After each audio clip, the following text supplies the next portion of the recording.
question number 4. No. 6, you were supposed to do this, and you were supposed to do question number 8. You were also supposed to do then 11, 12, and 13. So this was question number 11. Then you had 12, and then you had 13. So out of these questions first, let me know if you had any problems. Sir, can you please explain question number 4? 4? Okay. Let's start with this. So once we are done with these questions, as in you don't have any problems anymore in this, then we can move on to quadratic inequalities then.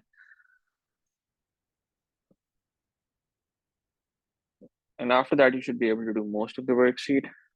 But let's sort these problems out first. Question number 4 from the worksheet.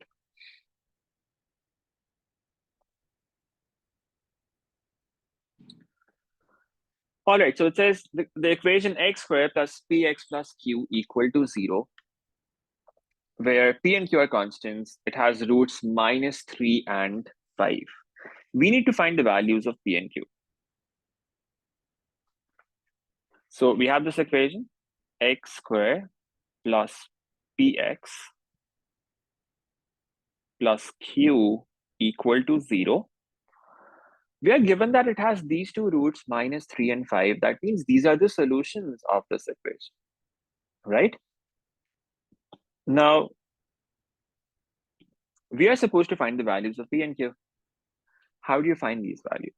Now, there's one possibility, and that's a relatively longer method, that you say, okay, these are the two solutions. What you can do is you can just input these values in the equation. Since they are the solutions, this equation should be satisfied, right? For example, if we have this equation, x minus 4 equals 0, x equals 4 is a solution of this equation. So if you were to input x equals 4 in this, you get 4 minus 4 equal to 0, 0 equals 0. The equation should satisfy. So in this case, since -3 is a solution, if we were to input -3 here in place of x, the left-hand side should be equal to the right-hand side. That's one possibility that, okay, let's input these values. -3 whole square plus p into -3 plus q. That equals 0, and that gives us 9 minus 3p plus q equal to 0. That's an equation that you're getting. That gives you 3p minus q equal to 9. This is one equation that we're getting, but we have two unknowns. We have p and q. We can't find both of those values from just this equation. What we can also do is, we also know that x equals 5 is also a solution of this equation. So that's the next thing that we can do. We can say, let's input x equals 5 in this equation. What does that give us? That gives us 5 squared plus p into 5 plus q equal to 0. And when we simplify this, this gives us 25 plus 5p plus q equal to 0. And we have another equation from this, that's 5p plus q equals -25. So we have these two equations. What we can do now is we can solve these two equations simultaneously, right? You've done that in O levels. These are two linear equations. You can solve these simultaneously. You can use substitution, elimination, whatever you prefer. If you were to use substitution, q equals 3p minus 9 here. If you make q the subject here as well, that gives you q equals minus 5p minus 25. You equate both of them, that gives you 3p minus 9 equal to minus 5p minus 25, which gives us 8p equal to 9 minus 25, which is going to be minus 16. P equals -2. That's one value that we're getting. Now we can input this value of p back in any one of these two equations. We could input it here, or we could input it here. That will give us the corresponding value for q. Q equals 3 into -2 minus 9. That's -6 minus 9. Q equals -15. So we have these values of p and q, which are -2 and -15. This is one way of doing this, that you're given two solutions. You just input those solutions in the equation. and you get two linear equations from that like this. Solve them simultaneously to find the values of P and Q. This is one way of doing this, but you see, it's only 2 marks. That's quite some working for 2 marks, although it can sometimes happen that you have to do a lot of working for just 1 or 2 marks. That is possible. But can you think of a quicker way here? Can you think of a more efficient method here to find the values of P and Q? We could have them in brackets, so x plus 3 and x minus 5, and then expand. Yes, so that's very good. Now, let me explain what Hazem meant by that. Remember when we solve any quadratic equations, what's the process that we use when we factorize, for instance? So if we have this equation, x squared minus 7x plus 12 equals 0.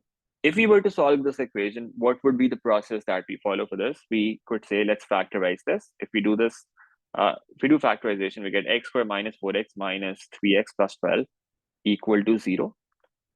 This gives us two factors, x minus 4 and x minus 3 equal to 0. What we do is we say, okay, that means x minus 4 is equal to 0 or x minus 3 equal to 0. And that gives us either x equal to 4 or x equal to 3. Right? That's what you get from this. This is the process that we normally follow to solve a quadratic equation using factorization or middle term breaking.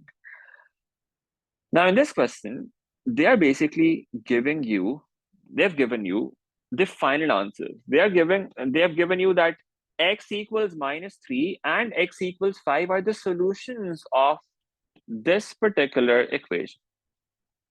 Okay. So you basically have this thing given, and you have to go backwards and find this original function, find the original equation. That's what the idea is. Now, how do you go back from this to this? You just follow these steps in the backward direction, right? So you have x equals 4, you say, okay, let's bring 4 to the left side so that it becomes x minus 4 equal to 0. And similarly, do the same thing with the other factor as well, with the other solution as well. That gives you x minus 3 equal to 0. And then you combine these two factors, x minus 4 and x minus 3, you multiply both of them, and you write it as a product like this. So you go one step back from this, and then you simplify them to get this, and then this. So we just have to go backwards like this. All right. Now let's try doing that here. Let's try using that other method on this equation. What are we given? We are given that the equation looks like this: x squared plus px plus q equal to 0. That's what the equation looks like. We have to find the values of p and q, and we are given the solutions. The solutions are minus 3 and 5. So that means the solutions of those equations, of that equation, are x equals minus 3 and x equals 5. These are the solutions. Now we have to go in the backwards direction, right?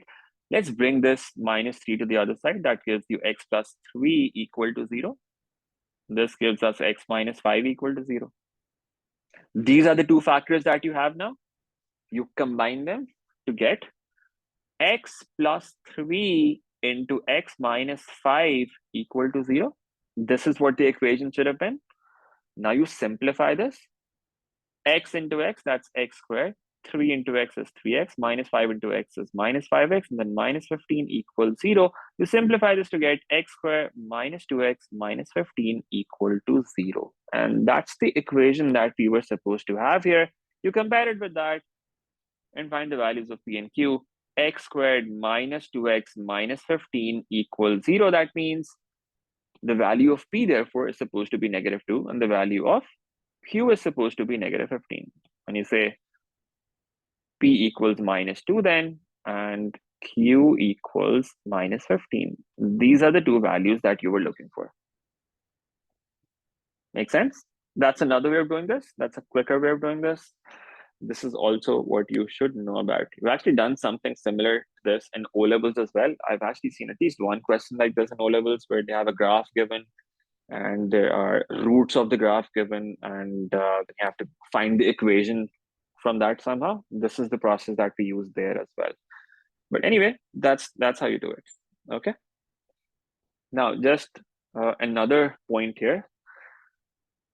They might have given the original equation in a slightly different form. So what if they had, for instance, that the original equation was this: 3x squared plus some other letter, let's say mx plus n equal to 0.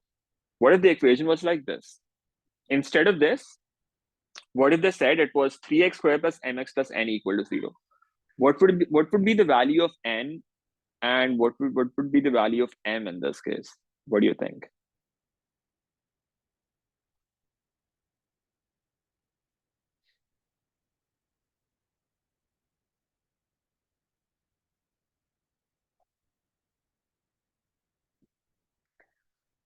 Anyone?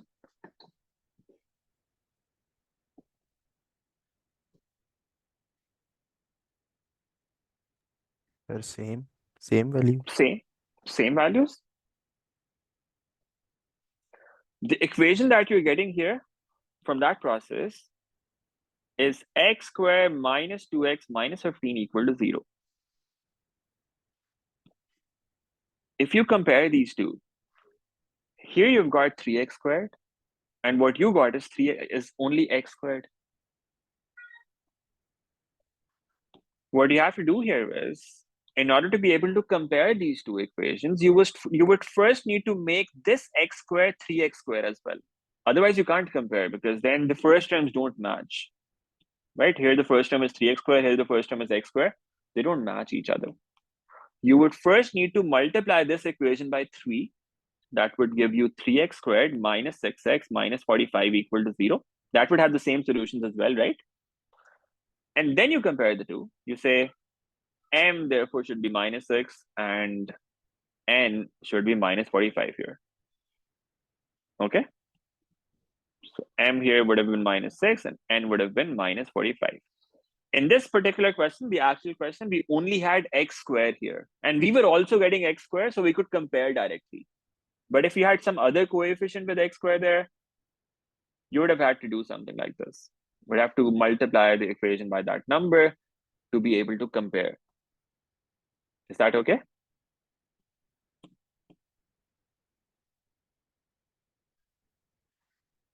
Is this point clear? Yes, sir. Okay, good. So that's the first part. The second part, I think, is not very difficult after this, but I'll quickly do that as well. Just going to paste that on the side here. So yeah, this is another way of doing this. Now it says, using these values of P and Q, find the value of the constant R for which this equation now, which is another equation, which is a different equation, it has equal roots. Okay, part 2. What's the equation that we're given? X squared plus px plus q plus r equal to 0. Let me write that down here. X squared plus px plus q plus r equal to 0. We have already found that the value of p is minus 2, so we can input that here. It's x squared minus 2x. We know that q is minus 15.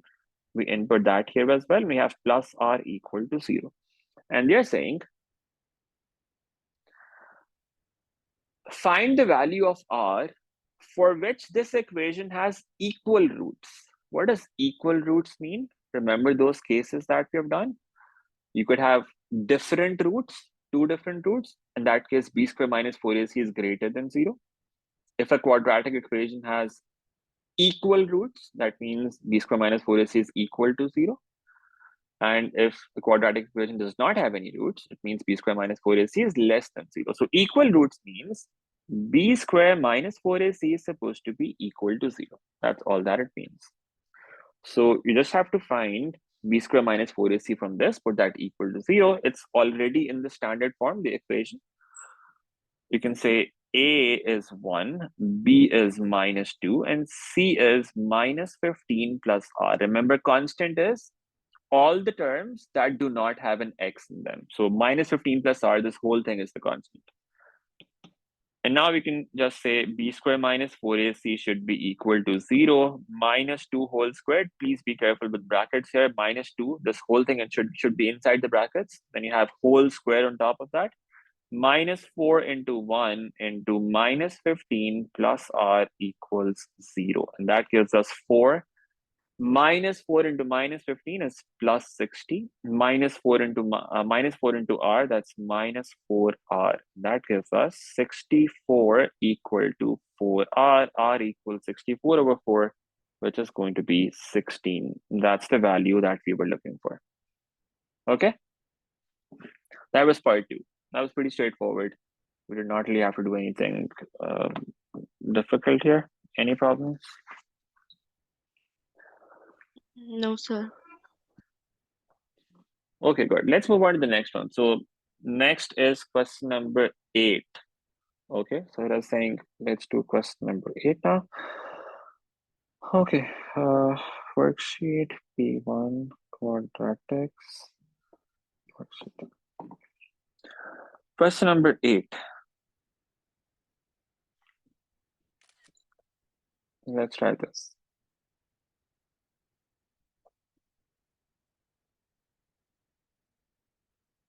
Now, we are going to assume that you know basic coordinate geometry again. We are going to review those concepts, of course, in the coordinate geometry topic. But for now, I think it's a fair assumption that you remember some of your O-level coordinate geometry, right? Solving simultaneous equations, gradient, the straight line form, at least the y equals mx plus c form. I understand some of you might not have done this form yet, y minus y1 equals m into x minus x1, but y equals mx plus c, this should be familiar to all of you, right? Because you've done O levels, of course. So I'm going to assume that you know that stuff, right? But we'll review this later when we do the coordinate geometry topic, which is most likely going to be the next topic that we do. So the first part is a straight line passes through the point 2, 0 and has gradient m. Write down the equation of the line. Now, how do you write down the equation of the line? Let's use the standard form, y equals mx plus c. We have the gradient. Gradient is m. Okay, so gradient is m. We have to find the value of c. How do you find the value of c? You have to put this point to find the value of c. Let's put this here. Put 2, 0. So in place of y, you input 0. And you have x equal to 2. That becomes 2m plus c. What about c? C turns out to be minus 2m. So what's the equation of the line then? Equation of the line then becomes y equals mx minus 2m. That's the equation that we are looking for in the first part. Okay, it's the straight line equation. Y equals mx plus c. We just find the value of c from that. C turns out to be minus 2m.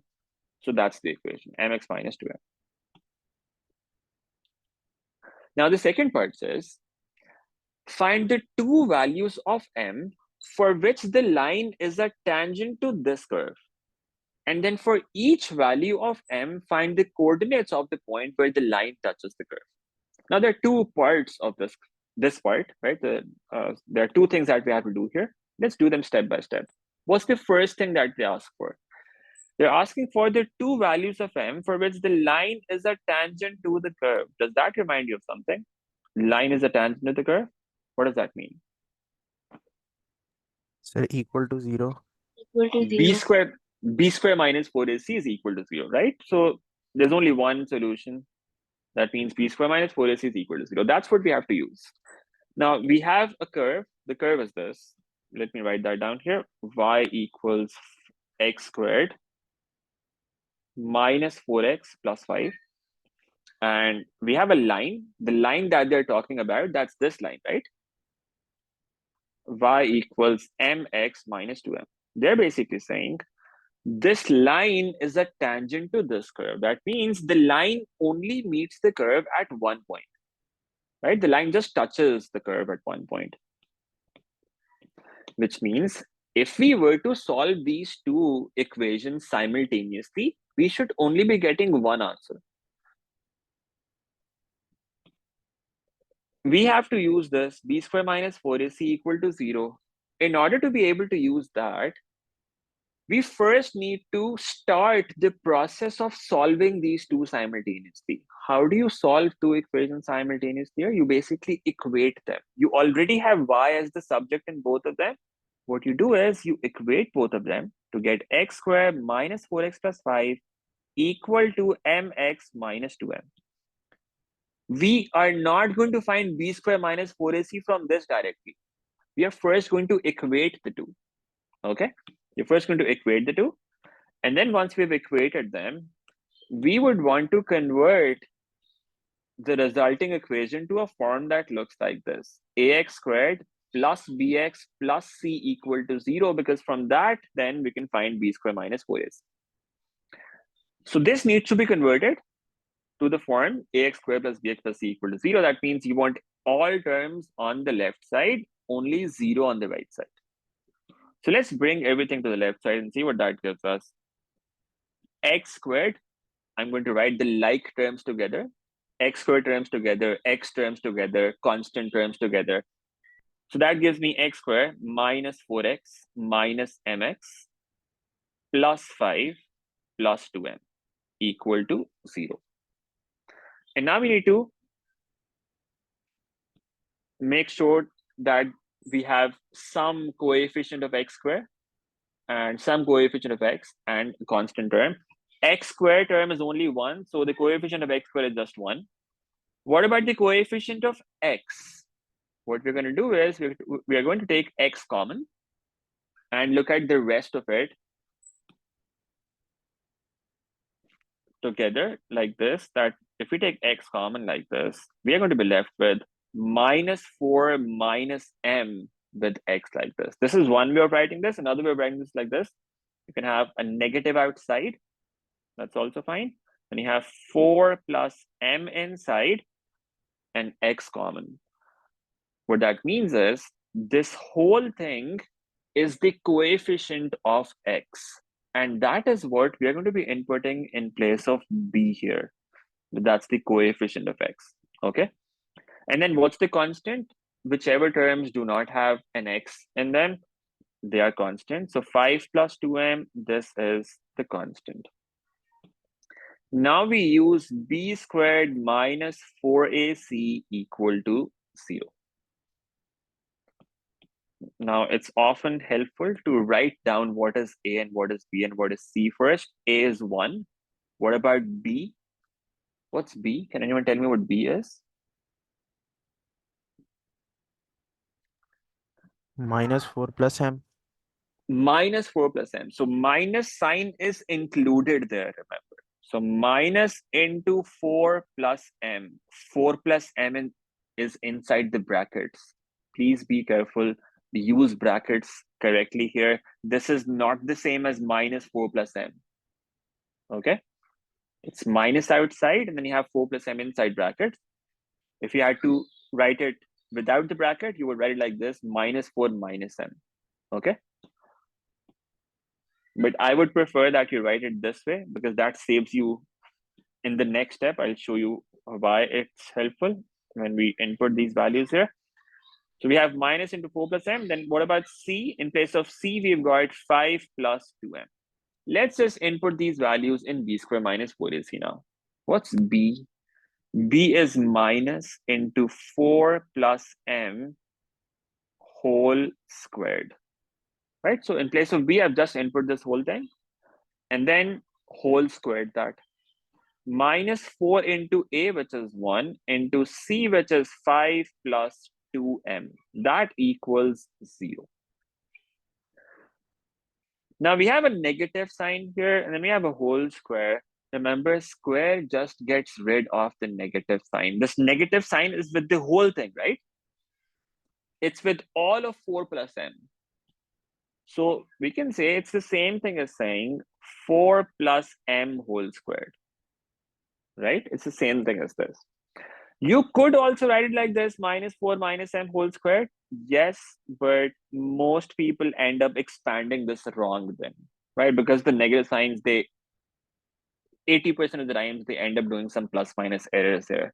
So I would recommend that you keep it common outside, that will save you from those plus minus errors. And then since you have minus common here, the square just gets rid of that negative sign. And you're just left with 4 plus m whole squared here. Minus 4 into 5, that's 20. Minus 4 into 2m, that's minus 8m. That equals 0. And now we expand this. This is a plus b whole squared. That becomes a squared plus 2ab. That's 2 into 4 into m. That's 8m plus m squared minus 20 minus 8m equals 0. 8m and minus 8m get cancelled, and we're just left with m squared minus 4 equal to 0. We can either factorize it like this, m plus 2 into m minus 2 equal to 0, or we could just take 4 to the other side. Take 4 to the other side. Take square root on both sides. But remember, whenever you take square root, you always need to have a plus minus. So this is m equals plus minus 2. These are the two possible values of m that we were looking for.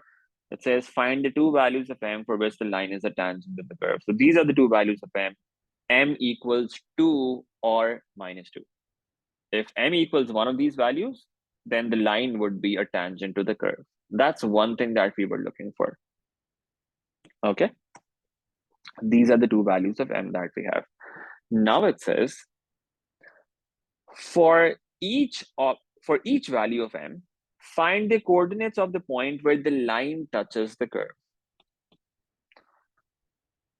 Now, what does that mean? We have one value of m, which is m equal to 2. We have another value of m, which is m equal to minus 2. Let's suppose m was equal to 2. The curve still has the same equation, which is y equals x squared. Where did that go? Yeah, x squared minus 4x plus 5. It still has that same equation. The line was mx minus 2m. We can input m equal to 2 here. If we do that, we get y equals 2x minus 4. Right? If we input m equal to 2, we get this equation. What they're saying is, this is a curve, which is a U-shaped curve like this. This is a straight line, 2x minus 4. It's going to be something like this. It touches the curve at this point. We need to find the coordinates of this point. How do you find the coordinates of this point? You solve these two equations simultaneously. Okay. So now once we have the value of m, we have to solve these two equations simultaneously. How do we solve them simultaneously? We have y equals x squared minus 4x plus 5. We have y equals 2x minus 4. We just equate both of them. Let's equate them. We get x squared minus 4x plus 5 equal to 2x minus 4. Now this gives us x squared minus 6x plus 9 equal to 0. We can factorize this. It becomes x squared minus 3x plus 9 equal to 0. That gives us two factors, x minus 3 into x minus 3 equal to 0. There's only one solution, and that was expected because we knew that line is a tangent to the curve in this case. So there has to be only one solution. So that's the solution that we're getting, x equals 3. Put this back in any one of these two equations. You can input it here or here. It's going to be easier to input in the linear equation. So that's what we do. We say y equals 2 into 3 minus 4. The value of y turns out to be 6 minus 4, which is 2. So the point where the line touches the curve is 3, 2. That's one answer that we were looking for. Now we do exactly the same thing for m equals minus 2 as well. Okay. Now here we have one equation, which is y equals x squared minus 4x plus 5, just like before. The curve is the same, but now the value of m is different. Since the value of m is different, the straight line is going to be different.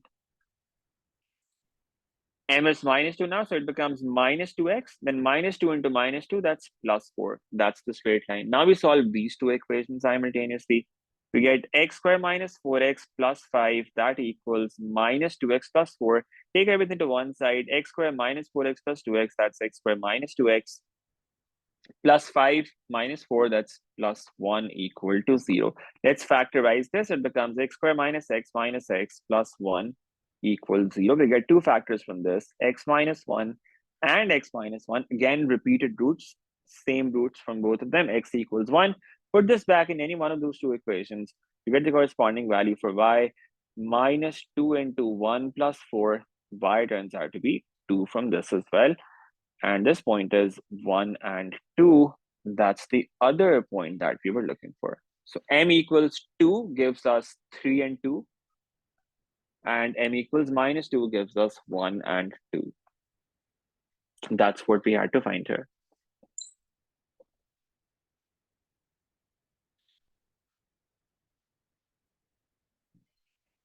Is that okay?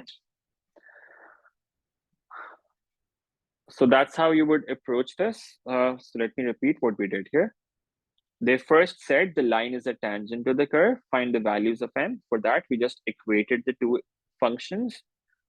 Put b squared minus 4ac equal to 0. And we find the values of m from that. Now, these are the two values of m for which the line is a tangent to the curve.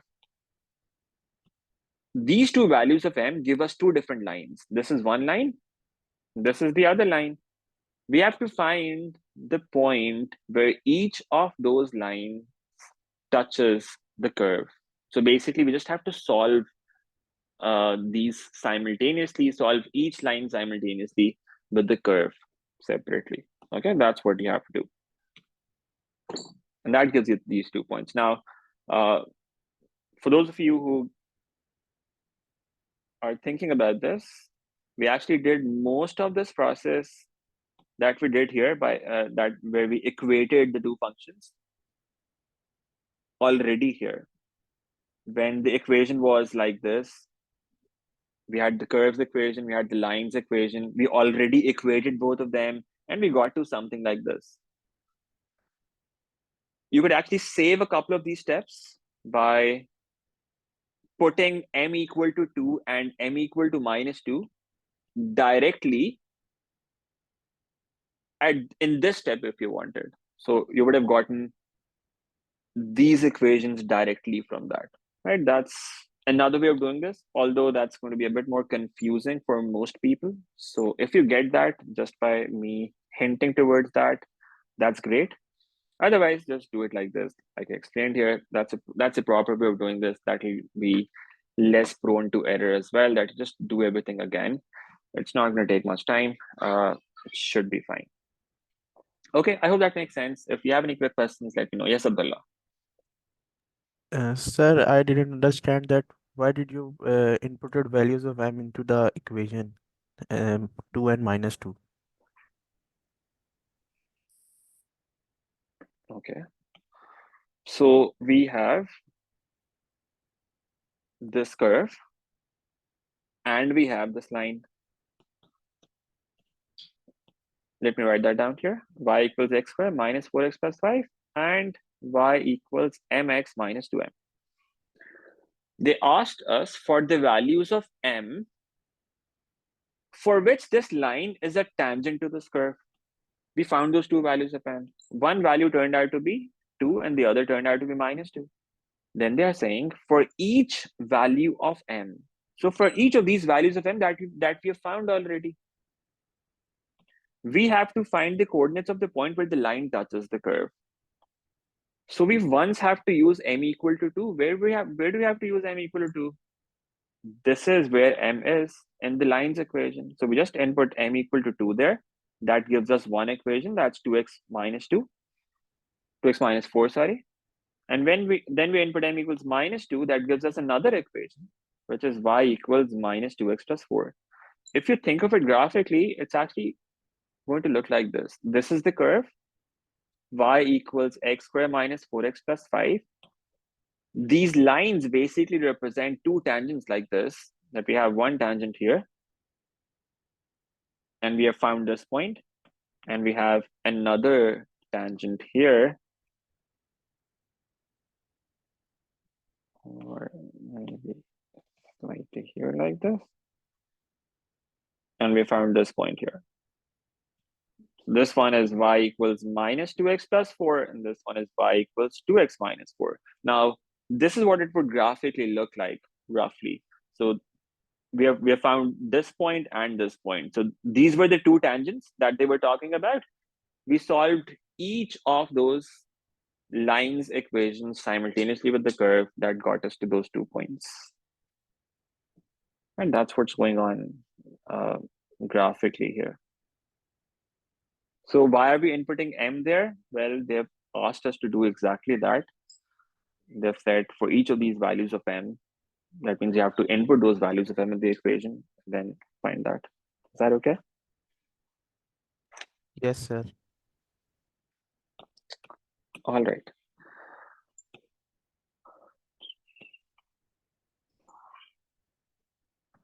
Now the third part says, express x squared minus 4x plus 5 in the form this, and hence or otherwise write down the coordinates of the minimum point on the curve. So you have to find the turning point and also complete the square. You have to do both of those things, right? You have to complete the square and also find the turning point. Let's do that. Part 3.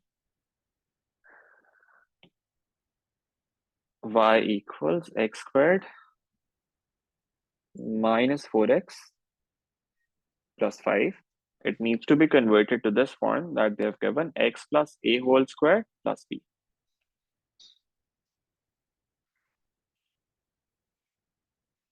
Okay. Now again, you can use any method that you are comfortable with to complete the square and then find the turning point, or you can find the turning point first and then complete the square using that. So any method that you prefer. How do you find the turning point directly? You can find the turning point like this: x equals minus b over 2a. Right, that's the formula that we have for that. Minus into minus 4 divided by 2 into 1. What does that give us? 2. What about the corresponding value for y? 2 squared minus 4 into 2 minus 4 into 2 plus 5. Now that's 4 plus 5, 9 minus here, that's 1. So the turning point therefore is 2 and 1. This is the turning point. And then if you remember that form, the completed square form, you can just input values in that. Remember, y equals a into x minus h whole square plus k. What's a in the original equation? It's 1, right? So in place of a, you just have 1. So you just leave that. You don't write anything there. In place of h, what do you have? You have 2. So you have x minus 2 whole squared. In place of k, you've got 1. You have 1 here. And that's your completed square form. Okay. This is one way of doing this. If you do it the other way, that's also possible. So again, you can choose whichever of these methods you prefer. The other method that we did was y equals x squared minus 4x plus 5. You complete the square first using that method where we used to divide by 2, square, add that number, subtract that number, and so on. What was the first step that we used to do here? We used to take the coefficient of x squared common first of all.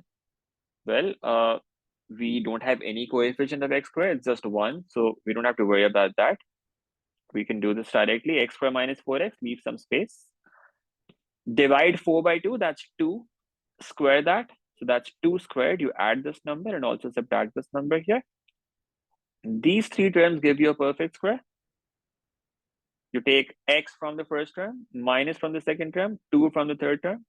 You get x minus 2 whole squared, minus 4. Remember, this minus here is outside the square. So minus is going to stay there. Okay, so a lot of people just make it plus 4 for some reason. Remember, this minus sign is outside the square. So it is going to be there still. So that's minus 4 plus 5, and that gives you x minus 2 whole squared plus 1. So you could complete the square first like this, and then use this form to find the turning point or the minimum point. Remember what we used to do for this? Change this sign. So we have 2 here, keep the sign outside as it is. That's 1. This is the turning point, right? So you could use any of these 2 methods.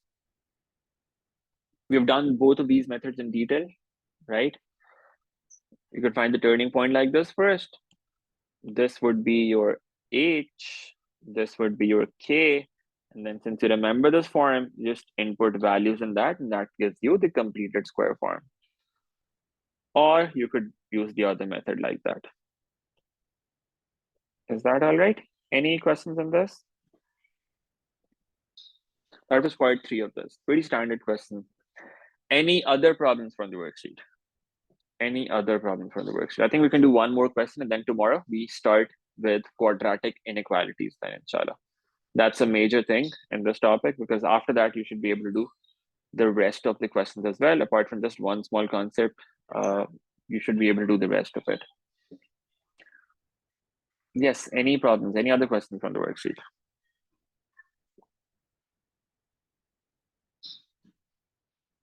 Could do one more question today. Sir, question number 9. Okay.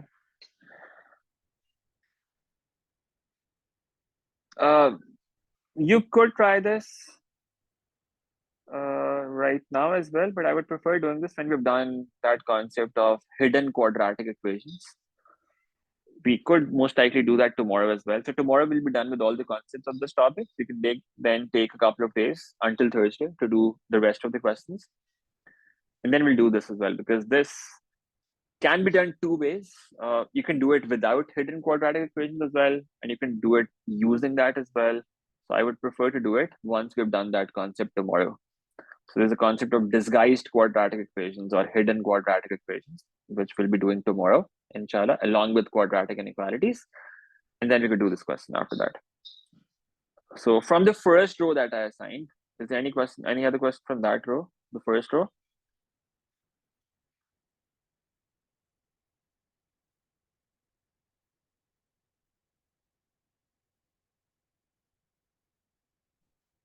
Okay, I think let's just do this.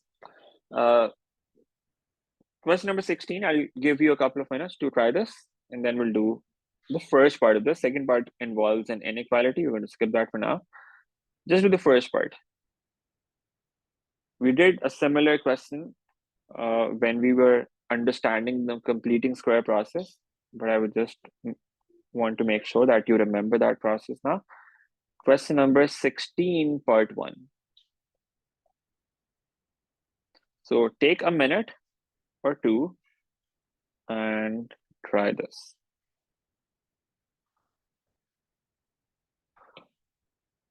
Tomorrow, we should be done with all the concepts of this topic. Please make sure that before our Thursday class, you have completed the worksheet. Spend a couple of hours before Thursday to complete this so that we can go through any problems that you have on Thursday then. And next week, when we can hopefully start our next topic, which is coordinate geometry. But tomorrow, we should be done with the concepts of this topic. So there are 2 things that we're left with mainly. One is quadratic inequalities, how we solve quadratic inequalities. The other is hidden or disguised quadratic equations. That basically just means that there's some equations which are actually not quadratic, but you can convert them to a quadratic form by using substitution. So that's what we will be doing tomorrow as well. But it's extremely important, as I keep saying, that you do practice then, so we can discuss any problems that you have on Thursday, inshallah. Yes. How do we start? How do we start with this?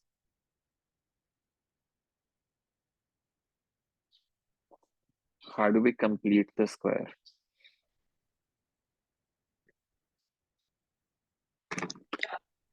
Sir, first we will take the x square coefficient common.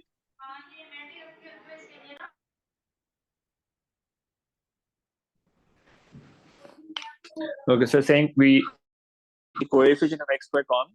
Okay, so we could do it this way. That leaves us with x squared minus 3x inside. Okay, and And then divide it by 2 and like add the square and subtract the square. So we have 3 over 2 squared added, and we also have 3 over 2 squared subtracted. Now this is all happening inside the bracket, remember? 4 is outside. We're doing this inside the bracket. Okay, now the first 3 terms give you a perfect square. So that's x minus 3 over 2. All right, so we have 4 outside as it is. Inside, now we have x minus 3 over 2 whole squared. And then we have this negative sign. Remember, this is outside the square, so this is going to remain negative. 3 over 2 squared, that's 9 over 4. Now what we do is, we multiply this 4 with each of these terms. When 4 gets multiplied with the bracket, it gives you 4 into x minus 3 over 2 whole squared. And then 4 into minus 9 over 4, that just leaves you with minus 9. What do we do now? Sir, we will write 4 as 2 square and then multiply with the bracket. Yes, so very good. So this is not the standard computed square form, remember. In this form, you have 2 inside. The standard form does not have any coefficient of x inside the bracket.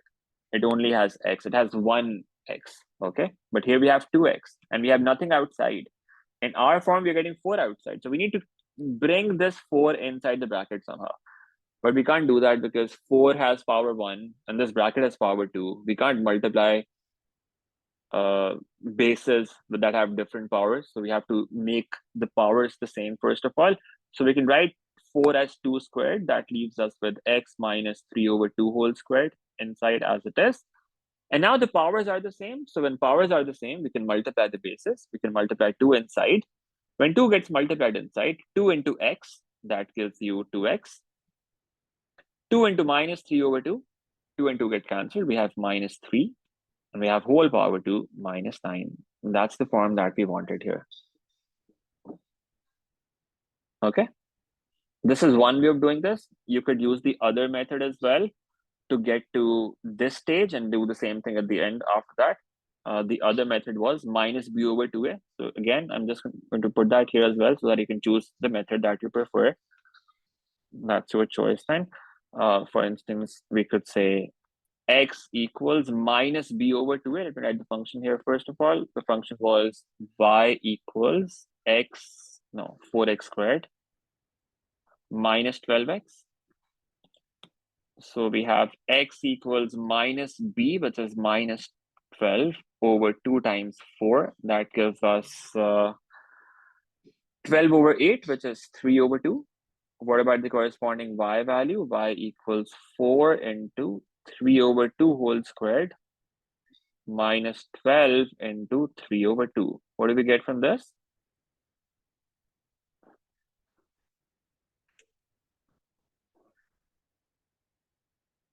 Nine minus 18 minus 9.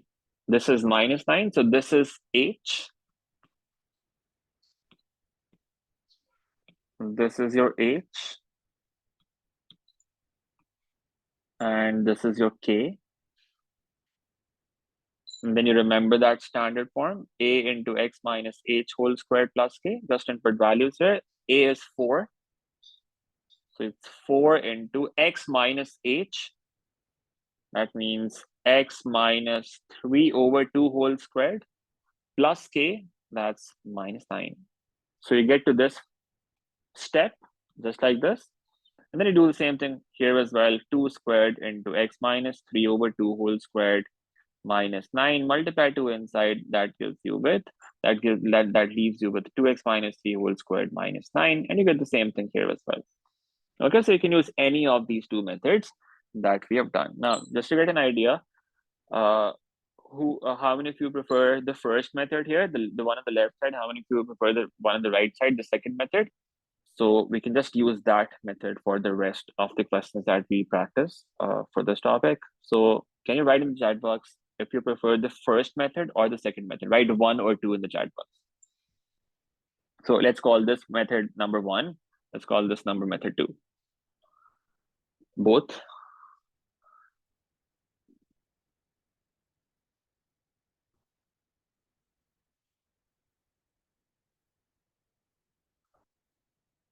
Aisha, Arham.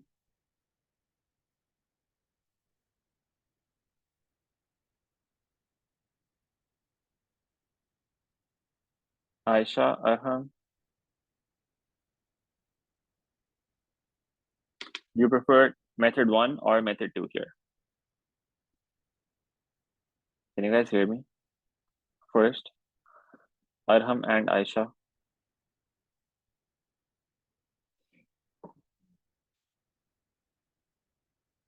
Okay, so most of you are saying method number 1. Okay, so that's understandable. The reason for that is that you are used to using this method, right? So mostly what happens is if you learn one method first, you just are more comfortable with that. So that's fine then. So we can just use this one. It just happens that it is more prone to careless errors like plus minus. So a lot of people end up writing this as positive, for instance, when we write it when they write this in the second step, and then it involves fractions, so they end up doing some errors with fractions as well. As long as you are careful with the working and the plus minus errors here, you should be fine. So for the rest of the questions then, if we do encounter a completing square anywhere, I would then use this first method there. All right, good. So that's it. I'll see you again tomorrow. Tomorrow we'll be doing quadratic inequalities and also discuss those disguised quadratic equations then. All right, that's it. I'll see you again tomorrow. If you have any quick questions, you can let me know. Otherwise, Allah Hafiz.